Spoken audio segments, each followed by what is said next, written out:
Thiruvananthapuram വെഞ്ഞാറമൂട്ടിൽ KSRTC driver യാത്രക്കാരനെ മർദ്ദിച്ചെന്ന social മീഡിയയിലെ പ്രചാരണം തെറ്റെന്ന് പോലീസിന്റെ കണ്ടെത്തൽ. ബസ് ഡ്രൈവറെയും പരാതിക്കാരനെയും വെഞ്ഞാറമൂട് സ്റ്റേഷനിൽ വിളിപ്പിച്ച് മൊഴിയെടുത്തു. പരാതിയിൽ കഴമ്പില്ലെന്നും ഇരുവരും തമ്മിൽ തർക്കം മാത്രമാണ് ഉണ്ടായതെന്നും പോലീസ് കണ്ടെത്തി. ചൊവ്വാഴ്ചയായിരുന്നു സംഭവം.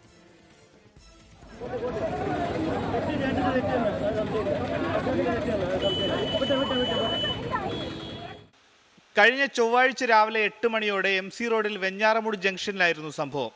Thiruvananthapuram Pathanamthitta KSRTC fast passenger ബസ്സിലെ ഡ്രൈവർ അനൂപ് യാത്രക്കാരനായ ബാലരാമപുരം റസ്സൽപുരം സ്വദേശി ബിനുവിനെ മർദ്ദിച്ചെന്നായിരുന്നു പരാതി. മേൽപ്പാല നിർമ്മാണവുമായി ബന്ധപ്പെട്ട് MC റോഡിൽ വെഞ്ഞാറമൂട് ജംഗ്ഷനിൽ ഗതാഗത നിയന്ത്രണം ഏർപ്പെടുത്തിയിരുന്നു. എന്നാൽ ബസ്സിൽ സഞ്ചരിച്ചിരുന്ന യാത്രക്കാരൻ ജംഗ്ഷനിൽ നിർത്തണമെന്നാവശ്യപ്പെടുകയും സ്വയം ബെല്ലടിക്കുകയും ചെയ്തു. നിർത്താതെ പോയ ബസ് ഡ്രൈവറെ യാത്രക്കാരൻ ബസ്സിനുള്ളിൽ വെച്ച് അസഭ്യം പറയുകയും ബസ് നിർത്തിയപ്പോൾ പുറത്തിറങ്ങിയ യാത്രക്കാരൻ ബസ്സിന് മുൻപിൽ യാത്ര തടസ്സപ്പെടുത്തി നിൽക്കുകയും ചെയ്തു.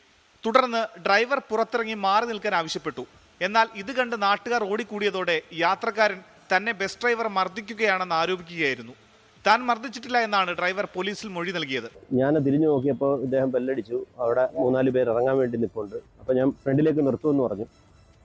അന്നേരം മുതൽ ഇദ്ദേഹം പ്രകോപനപരമായിട്ട് സംസാരിക്കാൻ തുടങ്ങി. ഡ്രൈവർക്കെതിരെ ഒച്ചത്തിൽ വളരെ മോശമായിട്ടുള്ള രീതിയിൽ സംസാരിച്ച് വണ്ടി ആ സ്കൂൾ സ്റ്റോപ്പിൻ്റെ അവിടെ വണ്ടി നിർത്തുന്നു. ഇദ്ദേഹം ബാക്കിൽ നിന്ന് ഇറങ്ങി നേരെ ഫ്രണ്ടിലേക്ക് പോയിട്ട് ഡ്രൈവറെ വളരെ മോശമായെന്ന് പറഞ്ഞാൽ എനിക്ക് ഇതിലൂടെ പറയാൻ പറ്റാത്ത രീതിയിൽ വളരെ മോശമായിട്ട് ചീത്ത വിളിക്കുകയായിരുന്നു. ബസ്സിന് പുറത്ത് റോഡിൽ ഡ്രൈവറും യാത്രക്കാരനുമായുള്ള തർക്കത്തിന്റെ ദൃശ്യങ്ങൾ ചിലർ ഫോണിൽ പകർത്തി സോഷ്യൽ മീഡിയയിൽ പ്രചരിപ്പിക്കുകയും ചെയ്തു. സംഭവത്തിൽ ബസ് ഡ്രൈവർക്കും കണ്ടക്ടർക്കും മാനഹാനി ഉണ്ടായതായും മറ്റൊരാൾക്കും ഈ ഗതി വരുത്തരുതെന്നും ബസ്സിലെ ഡ്രൈവർ അനൂപും കണ്ടക്ടർ അരവിന്ദും പറയുന്നു. പരാതിയെ തുടർന്ന് വെഞ്ഞാറമൂട് പോലീസ് നടത്തിയ അന്വേഷണത്തിൽ മർദ്ദിച്ചതായി കണ്ടെത്താൻ കഴിഞ്ഞില്ല.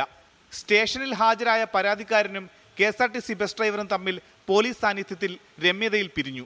24 തിരുവനന്തപുരം. ലോകത്തെവിടെയായാലും ഏത് സമയത്തും 24 വാർത്തകളും ഓഗ്മെന്റഡ് റിയാലിറ്റി പാക്കേജുകളും എക്സ്പ്ലെയിനറുകളും വിശദമായി കാണാൻ ഞങ്ങളുടെ YouTube ചാനൽ നിങ്ങൾക്ക് സബ്സ്ക്രൈബ് ചെയ്യാം.